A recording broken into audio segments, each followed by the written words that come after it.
can I just say one thing firstly? I love the name Eat, Sleep, Boxing, Repeat.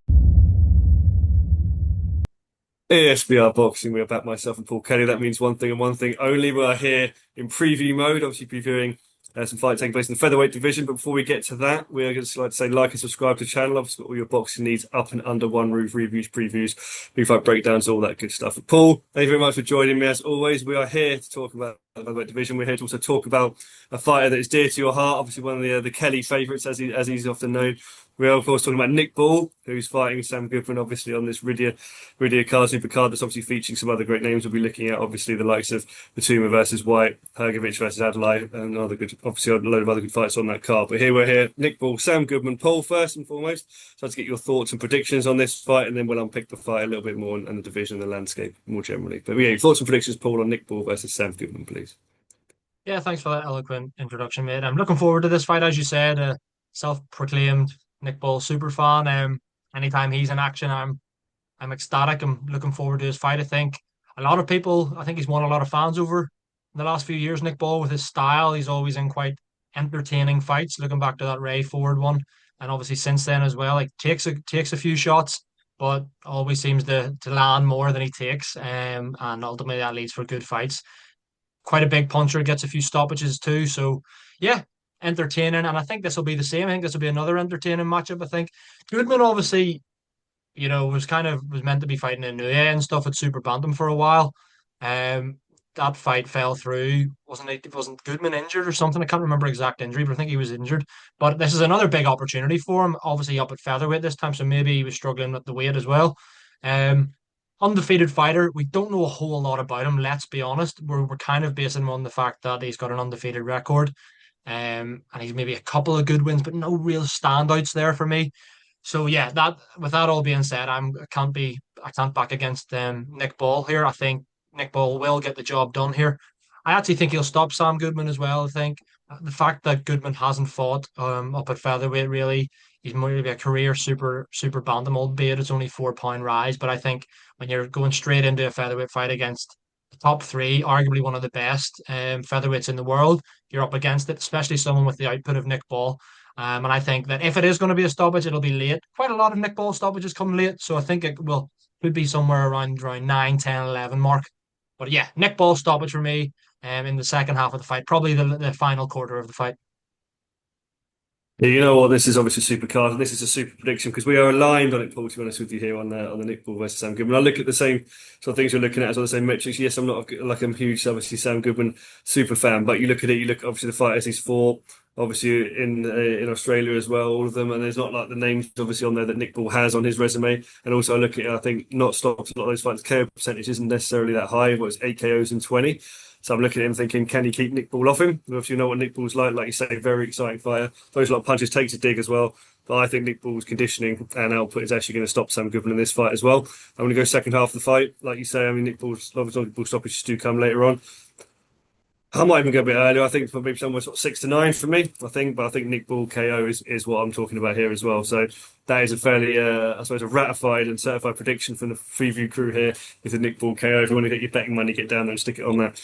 But you know we are not responsible, but responsibly. So right, therefore, let's talk a bit more about the featherweight division more generally. Obviously talking about Nick Ball there, but if you look through obviously the champions down that division, the rankings as well, you've got the likes of Stephen Fulton, Angelo Leo, you've got the likes of Espinoza, a guy we've talked about a lot on this channel before. Do you think those guys, where are you putting Nick Ball in relation to those guys? I mean, we've had before, we had Espinoza maybe leading the way at featherweight previously, but do you see Nick Ball maybe being able to ascend ahead of those guys now, or do you still think that some of those guys, names I've mentioned down there, will actually beat Nick Ball if they were to contest each other next? I have I have Nick Ball at number two now at featherweight. I think the only fighter I would maybe struggle to make a case for, no, maybe not struggle to make a case, could make a case for him to beat, but the one I think he would struggle most with would be Rafael Espinoza, as you said. I mean, the dimensions there are just crazy. It's what someone who's like 5 foot nothing fighting someone who's over 6 foot. I mean, that would be quite incredible. I know he's done it before as well. Nick Ball with his that Vargas fight. I mean, it was mad just seeing the height difference there and the size difference. But um, yeah, I think that Espinoza is the out and out number one now. I think I had been high on Brandon Figueroa, thinking that he was the unheralded number one, but obviously Stephen Fulton kind of put manners on him again for a second time. So he's kind of out of the picture now. I would back Nick Ball to beat Stephen Fulton. I'd back him to beat Angelo Leo as well. Obviously, a few other decent big names at featherweight there, hanging around world level as well without the belts. But I think Nick Ball, put it this way, if anyone beats Nick Ball at 126 pounds, for me, it's Espinoza. I actually think that he could basically beat everybody else. Not easily, because just with his style, it'll never be. He will take punches. He will get clipped. A lot of people think maybe that he is a knockout waiting to happen, Nick Ball, but he's shown a great chin so far as well. But I think the Espinoza fight would be the hardest. So I'd put Nick Ball at about number two currently. Yeah, I mean, obviously, videos tend to do well when people tend to sort of, argue and contest against each other. But I actually totally agree with you. I think I think the size of Espinoza is the problem for Nick Ball. I think obviously sort of obviously bigger that weight, has obviously campaigned at that weight. I think you look at the likes of Fulton, obviously got stopped by Inoue at lower division. I feel like Nick Ball could bully Fulton to a degree. Could lose that fight as well, don't get me wrong, it's not a gimme. But I still feel like I'd back Nick Ball, obviously natural at the weight, to probably beat Fulton if it came down to it, and also Angelo Leo. So I'd actually have Nick Ball at number two as well. But I do think the size of Espinoza would be too much of a problem for him. I think stylistically, Espinoza, I'd have to back Espinoza fairly comfortably in that one, to be perfectly honest with you. I'd have him a fairly strong favourite in that one. But let's just talk a little bit about, obviously, we mentioned Inoue there in relation to Stephen Fulton. But I mean, I suppose you're looking at Inoue maybe coming up to the featherweight division as well. Nick Ball as an opponent, they've talked about it before, haven't they? There's been kind of noise in the boxing press around these two maybe fighting off at some point in the future. As time goes on, what you've seen from Inoue, Nick Ball especially, do you give Ball more of a chance in that fight as time goes on, or do you still see, I mean, who do you make favourite, for example, and yeah, what sort of chances are you giving Nick Ball there?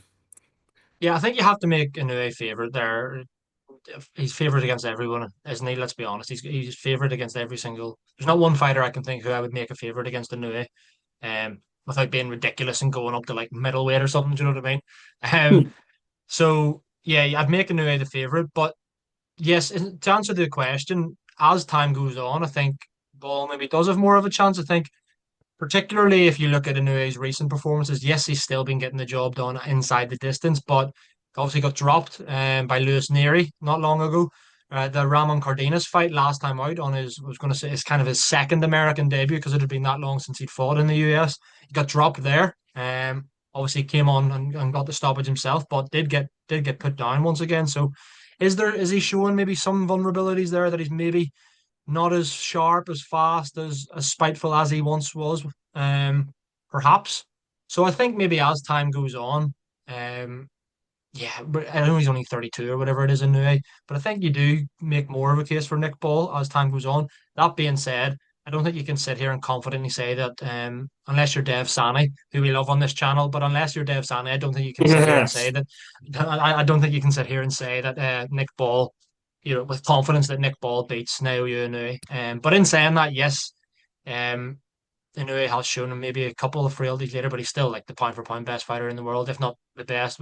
He's up there with Usyk, your Crawfords of this world, etc. So yeah, if yeah, I think more of a chance as time goes on, just with the age and how we've seen Inoue maybe get clipped a few times recently. But I still make Inoue a fairly handy favourite there. Yeah, shout out to Dev Sani, friend of the show. I actually agree with you as well. I think it's very hard to sit here and say it was sort of better against Inoue, obviously, in that fight. But like you mentioned, Inoue's had, 30 fights, 32 years old. Has obviously moved through the divisions. Nick Ball, again, is like an established featherweight. He's 28, not got the same miles on the clock. So maybe as time goes on, maybe you would fancy Nick Ball to narrow that gap. But at the moment, I think the only guarantee for that fight is that it would be violent. I'm not entirely sure. I was thinking before when I asked you that question as to whether, we saw obviously what happened with Inoue and Butler, and then the sort of distance that they went down there.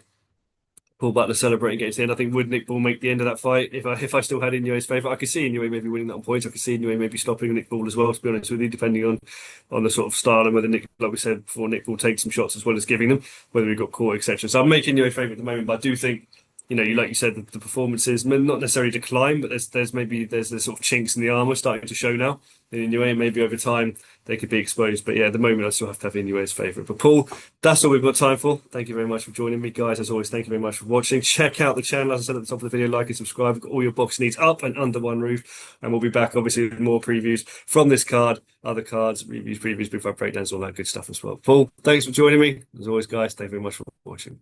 Pleasure as always, mate. Cheers.